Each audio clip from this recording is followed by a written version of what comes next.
Welcome to the intersection of technology, cybersecurity, and society. Welcome to ITSP Magazine. You're listening to a new episode of Stories from Space podcast, where your host, Matthew Williams, examines the history of human spaceflight, the breakthroughs that revolutionized our understanding of the universe and our place in it, and the brave individuals who work tirelessly to advance the frontiers of our understanding. Knowledge is power, now more than ever.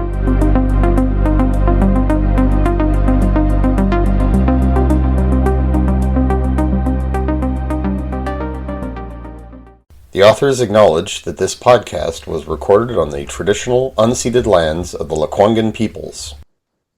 Hello, and welcome back to another episode of Stories from Space. I'm your host, Matt Williams, and joining me today is a very special guest, Dr. Will Grundy, an astronomer and planetary scientist, and a member of the New Horizons mission science team. And we will be discussing Pluto, its discovery, what we've learned about it to date, what mysteries we hope to learn more about in the future, and, of course, the great planet debate. Where does Pluto fit in terms of classification into our solar system? Is it a dwarf planet? Is it a planet? And what implications does that have for planetary researchers and scientists currently involved in the study of large icy objects in the outer solar system? Dr. Grundy, thank you for coming aboard. Happy to be here. So, the planetary debate. This is an issue, and it is a subject of ongoing controversy. It has been ever since 2006, with the IAU's official decision to reclassify Pluto as a dwarf planet. But before we get into all that, we'd like to hear a little bit about yourself and how you came to be at the Lowell Observatory, and why this is such a significant institution. And also, yes, your own work with Pluto. What can you tell us about that? So I've been interested in Pluto since probably since I was a kid. But I did a number of research projects related to Pluto when I was a grad student, and my first postdoc, which was in France, doing laboratory studies of the materials that are on Pluto's surface. And Lowell Observatory happened to have one of the few infrared spectrometers at the time that was suitable for observing Pluto, and I figured, yeah, I'd like to get my hands on that. So I brought my second postdoc to the observatory, and they couldn't chase me away after that. Excellent. And as my listeners have been informed, Lowell Observatory is where I was about to say Percival Lowell. Yes. Founded by Percival Lowell, was where Clyde Tombaugh originally discovered Pluto. Yep, that's right. And that historical fact did not escape me when I was thinking about where I would like to do my work, although all of those characters had left the scene long before I showed up. In fact, I'm sitting in the building where Clyde blinked the plates and made the discovery, and so that's kind of cool. Yeah. So can you tell my listeners a little bit about Tombaugh's discovery? Like, what were some of the key moments and really inspiring stuff that you learned about as a kid that made you want to study Pluto? Well, to be honest, I grew up with the exploration of the planets by spacecraft. And, I was a kid when the Voyager spacecraft flew past Jupiter and Saturn. And I was an undergrad when it flew past the Uranus system. And I had just started grad school when it flew through the Neptune system. And every time that happened, it was just fascinating to see those worlds, all of the small icy satellites and the rings and all of these things in such amazing detail for the first time ever. And that seemed like a a worthy career path if I could just get my foot in the door. And of course, back then there was only really one more opportunity, so it was like, maybe I ought to look at that one. Now, since then, there's been a ton more objects like Pluto discovered, and so there's rich pickings for generations to come. It does take a long time to get out there with a spacecraft. Hmm. In fact, looking back, were you ever disappointed that the Voyager probes never did a flyby Pluto? They could have. It was an option that was built in to the program, and they opted instead for a close flyby of Titan, which is also a spectacularly fascinating planet in its own right, with all kinds of interesting processes and interactions going on between its surface and its atmosphere and so on. So it was a decision that was made by the smartest minds at the time, and in hindsight, maybe it wasn't the right decision, but I can't second guess them. If I were in their shoes, I probably would have done the same thing. Hmm. Now, did you say Titan or Triton? Titan, Titan. Okay, yeah. So basically the large moon of Saturn, and as a result of that, Voyager 1 basically got deflected out of the plane of the solar system and couldn't visit any more planets. And that's why only Voyager 2 went on to do the further exploration. And after hitting Uranus and Neptune, it could not have made it to Pluto, but the Voyager 1 could have if it had not done that Mhm. close flyby of Titan. So I imagine, like many planetary scientists and astronomers, you were excited by the New Horizons probe and the Well, prospect. I was excited because I was very closely involved with it. I'm on the team and the team that proposed the mission, Mhm. and Can, worked very can I, close. Oh, sorry, can I pause you right there? Because that is, yeah, something I should have known. Just yeah, due to timing here. So let me rephrase that question. Yeah.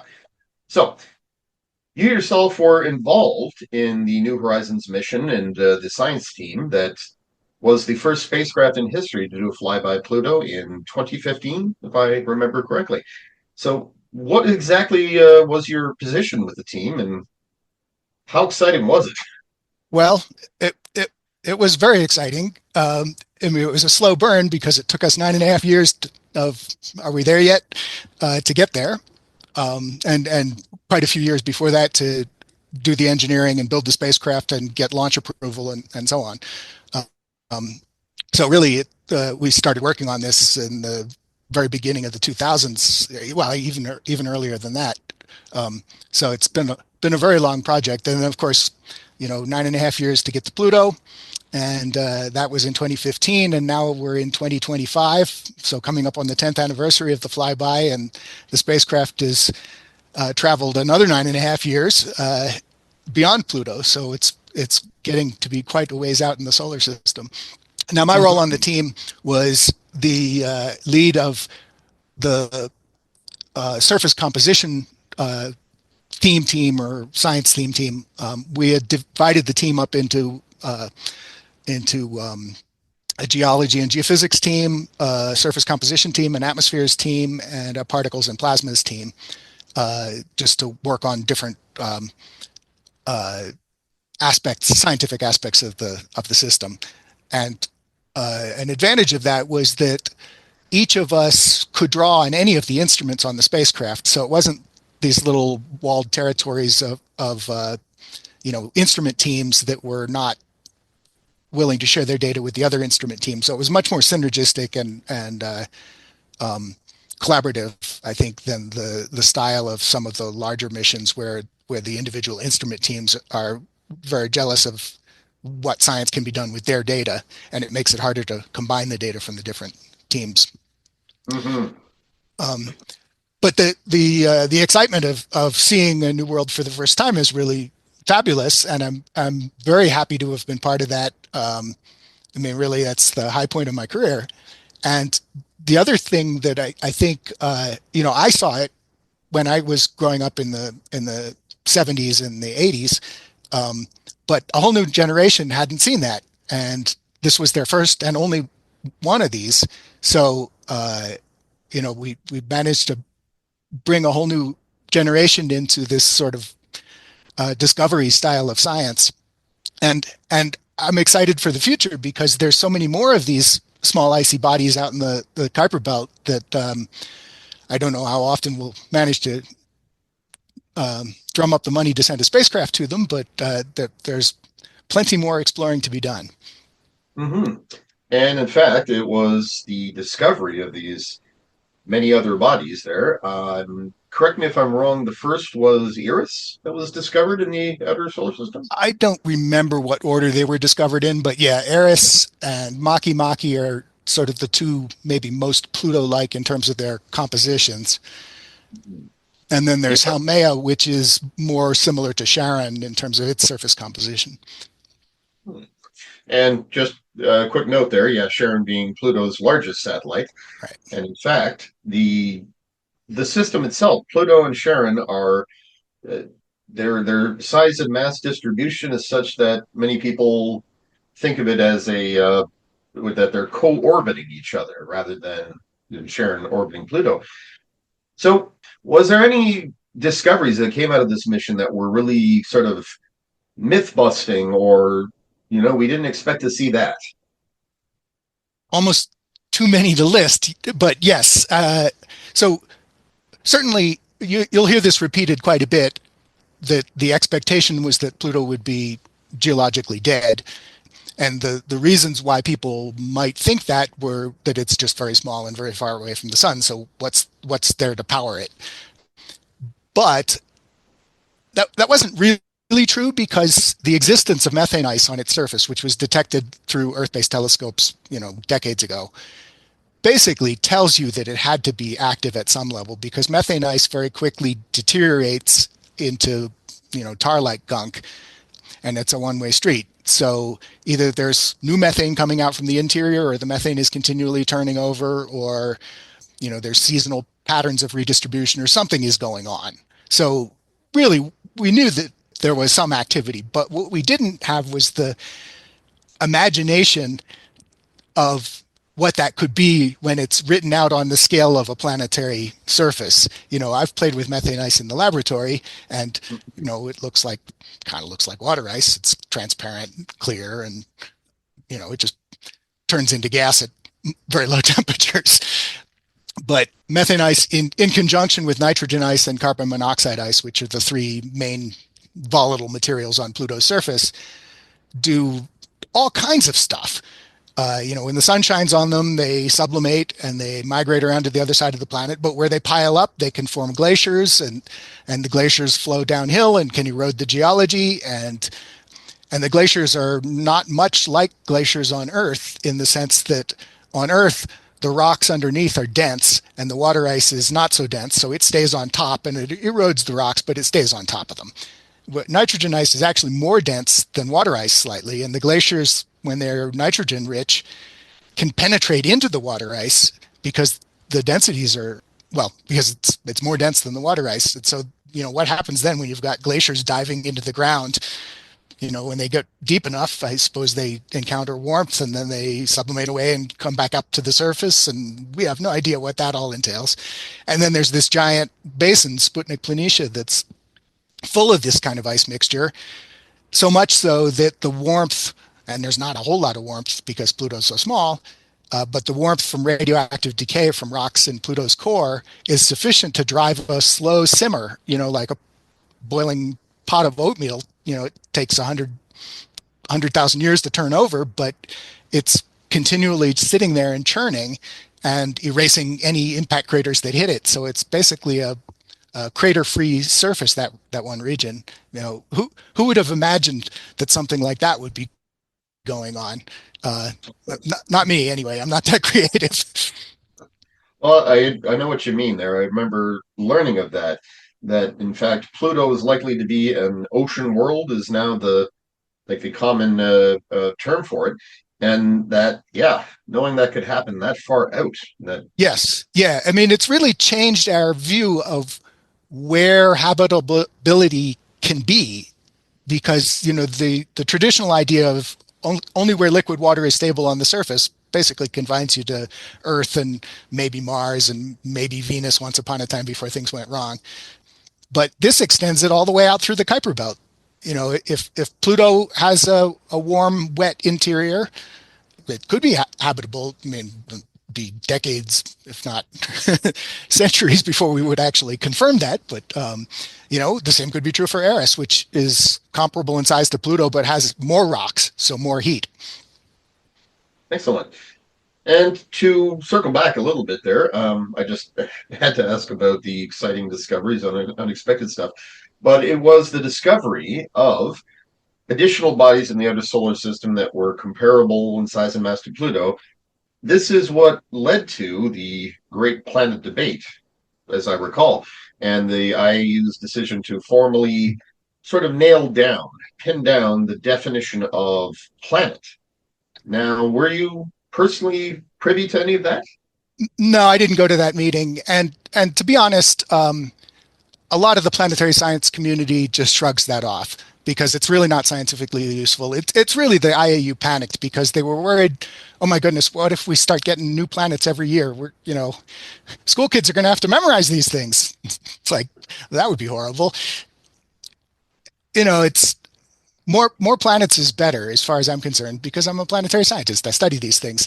And if you have more than one that are similar to each other, basically it's nature running an experiment for you. You don't get to make your own planets. But if nature made something like Earth and put it where Earth is, and they made something very similar to it and put it a little closer to the sun, we have a natural experiment. And nature did that with Earth and Venus. And so you can do the comparisons between them to learn much, much more about them than you could if you just had one of them. And so we've got, 5 terrestrial planets. I would count the moon as one. We have the 4 giant planets, and okay, maybe Uranus and Neptune are ice giants, and the other 2 are gas giants.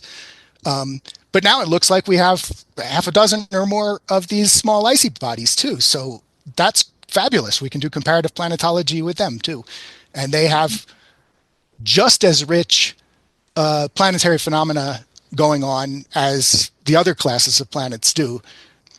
Just as an example, I talked a little bit about nitrogen, methane, and carbon monoxide ice. On Earth, we have water. That's the one volatile that can, condense onto the ground and also go up into the atmosphere. And look at all the stuff that water does for us. It basically creates glaciers. It creates, the polar ice caps. It makes clouds. It makes rain and snow and all of that stuff. So Pluto has 3 of these species that can all sublimate up from the surface into the atmosphere and condense back onto the surface or make clouds or whatever. And they do it at different temperatures because they have different volatilities. And so they're sometimes getting mixed together and sometimes getting separated apart, basically through distillation. So the complexities are, sort of mind-boggling. Mm-hmm. To list all the volatiles there. So you mentioned carbon monoxide. That is one. Methane, and the third being nitrogen. Yeah. Because nitrogen ice. I remember reading a lot about that on Pluto's surface. And so I know for the fact that several people who are on the science team for New Horizons and planetary scientists, yes, they have maintained that Pluto should still be treated as a planet, and were even a little miffed at the fact that it was that the nomenclature seemed to be catching on with scientific publications and whatnot. The term dwarf planet now being used. Well, I mean, so adjectival qualifications of planets are fine. That, there are lots of different categories of planets. I talked about the giant planets and the ice giants and the terrestrial planets, and I'm fine to call these ones icy dwarf planets or what have you. But my general impression in the scientific community was that this was not seen as particularly scientifically relevant or meaningful. And so most of the literature, you'll see people talking about Europa as a planet. You'll see people talking about, Titan as a planet. And you go to scientific meetings, then you'll hear that routinely. And really, it's because these are planetary bodies. They're too small to be stars. They're big enough to be round. They have surfaces, often atmospheres, sometimes moons of their own. They have geology. They have, basically, what do you want in a planet? Mm-hmm.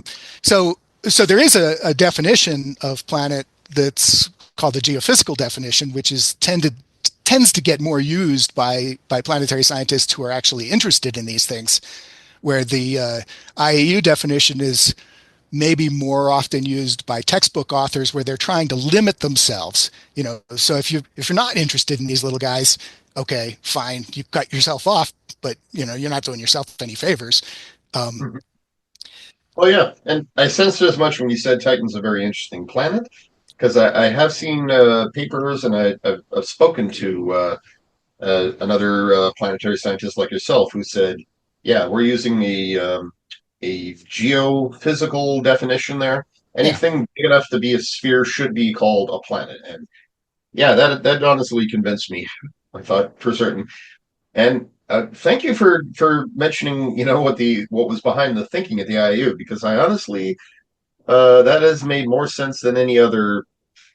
I mean, yeah, So it's the funny thing is that the IAU argues that it's a scientific classification that they did, but what they really did is it's basically the astrological definition of a planet, which is that it has to be big and influential, right? It has to influence human affairs. So that's kind of what they did. Was they oh said, okay, well, okay, only if they're big enough to be influential do we count them as planets. yes.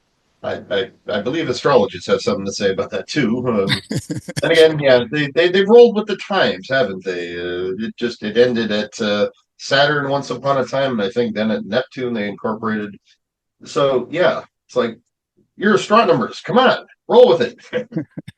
And yes, so we're coming up on a rather major milestone here, an anniversary of Pluto's discovery, the 95th. Is there any plans for that? In fact, we're what, 14 days out from the 95th anniversary?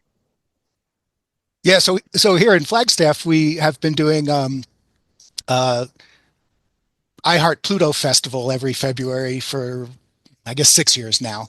Um, and all kinds of events going on and speakers coming to town. And, it's a small town thing. Flagstaff's not a huge uh, metropolis, but that's coming up next week. And, one of the local breweries is making a special edition beer for it. And, there's a big event in the big theater downtown with, guest speakers from out of town. And Adam Nimoy, Leonard Nimoy's son, and Alan Stern, who's the PI of the New Horizons mission, and David Levy, who co-discoverer of the Shoemaker-Levy 9 comet that crashed into Jupiter a while ago, are going to be have a discussion moderated by David Eicher, who's the editor-in-chief of Astronomy magazine. So that'll be fun. And there's a pub crawl and all kinds of events.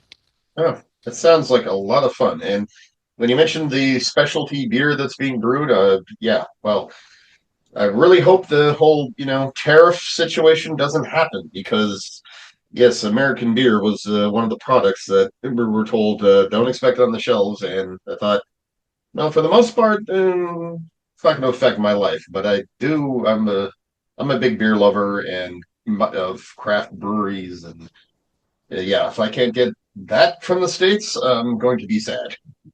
Yeah, And so I'm not at liberty to spill the beans on what this year's is going to be, but in the past we did a Pluto Porter, we did a Lowell Lager.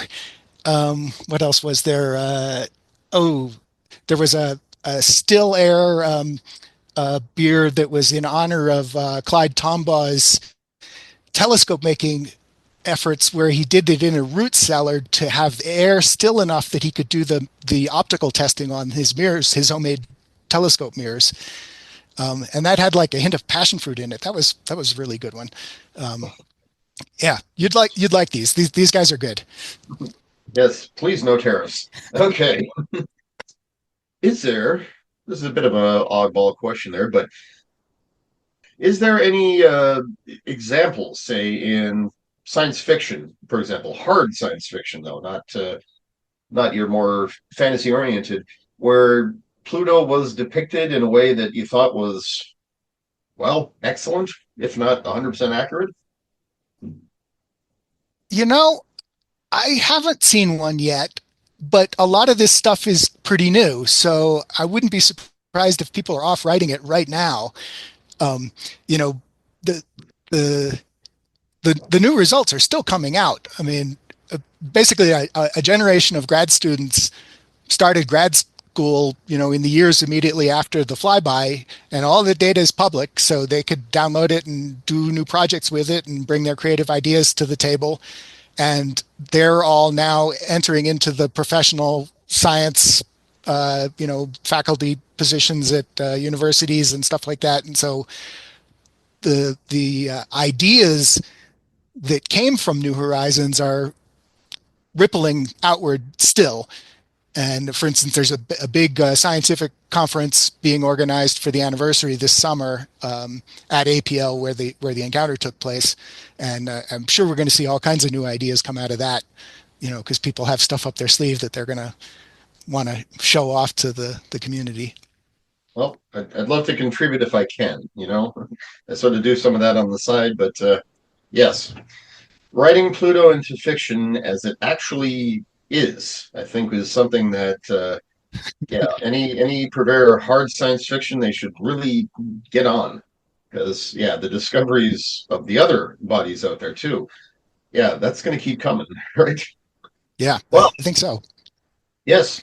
Well, thank you so much, Dr. Grundy, for coming on the show, and also for fitting us into your very busy schedule. And I am very sure the listeners will appreciate it. And Yep. best of luck in your future research. Thank you very much. It was a pleasure to be on. Excellent. I had one very quick idea I wanted to run by you. A while back, I thought, would it be possible, or would it be practical, I guess, a classification scheme of planets where, any large spherical body is a planet, but you've got it divided up based on sort of their position in the solar system. So rocky planets, gas giants, icy planets. And I thought, just based on, the nomenclature and so forth, and how the IU definition. Yeah. So an interesting thing is, back in Galileo's time, they almost did something like that, where they had primary planets, and those were the ones that were going around the sun, and secondary planets, and those were the ones that were going around another planet. Yeah. And that's pretty close to what you're describing. I think they didn't know about their compositions or anything back then, so they didn't differentiate between rocky and gas giants and so on. But when Galileo discovered the moon's going around Jupiter, and of course we knew about the moon going around our own Earth, and realized that this was the same kind of thing, the first reaction of the scientific community was, okay, this is planets, but they're in a different type of orbit. Yeah. Oh, that's interesting. So yes. So the debate is ongoing, and it's gonna go places, and interesting stuff could come. Yes. Well, thank you so much, Dr. Grundy, for coming on the show, and also for fitting us into your very busy schedule. And I am very sure the listeners will appreciate it. And best of luck in your future research. Thank you very much. It was a pleasure to be on. And folks, be sure to check out the website for the Lowell Observatory, and to learn how you might be able to enjoy their anniversary celebrations if you live in the area, and to find similar events that could be taking place in your area. And be sure to tune in next time, where we will be taking a look at what the James Webb Space Telescope has discovered so far, and where we will be speaking with Dr. Mariba Jha, a MacArthur Genius Fellow, a TED Fellow, a professor of astrophysics, and the director of the Jha Decision Intelligence Group at the University of Texas at Austin, and the co-founder and chief scientist of both Gaiaverse Limited and Privateer Space, where we will be talking about humanity's future and the need for sustainability in space. In the meantime, thank you for listening. I'm Matt Williams, and this has been Stories from Space.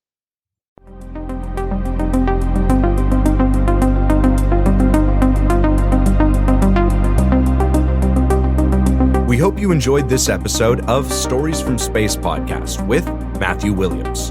If you learned something new and this podcast made you think, then share itspmagazine.com with your friends, family, and colleagues. If you represent a company and wish to associate your brand with our conversations, sponsor one or more of our podcast channels. We hope you will come back for more stories and follow us on our journey. You can always find us at the intersection of technology, cybersecurity, and society.